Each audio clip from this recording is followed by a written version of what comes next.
Баршаңызға сәлем достар. Бүгінгі түс жору шығарылымында түсіңізде қару-жарақ көрсеңіз қалай жоруға болады? Ең алдымен каналыма тіркеліп, қоңыраушаны басуды ұмытпаңыздар.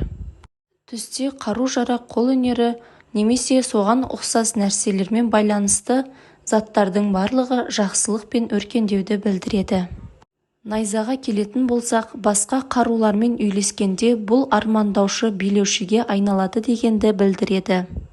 Найзаның жарасы күпірлік пен өсек айтуды білдіреді. Қылыш басқа қарулармен бірге күш-қуат дегенді білдіреді. Қылышпен ұру тіл мен қолды қылыштай ұстап еркіндік беруді білдіреді.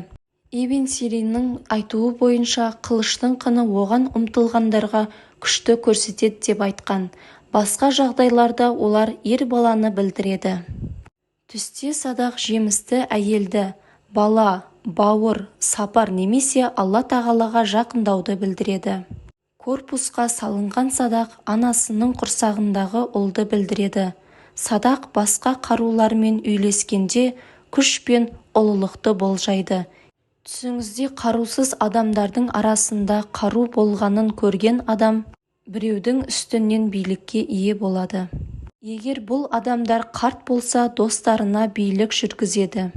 Ал егер жастар болса, жауларын көрсетеді. Достар, осымен бүгінгі түс жору шығарылымы аяқталды.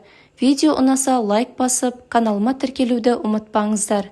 Келесі кездескенше сау болыңыздар.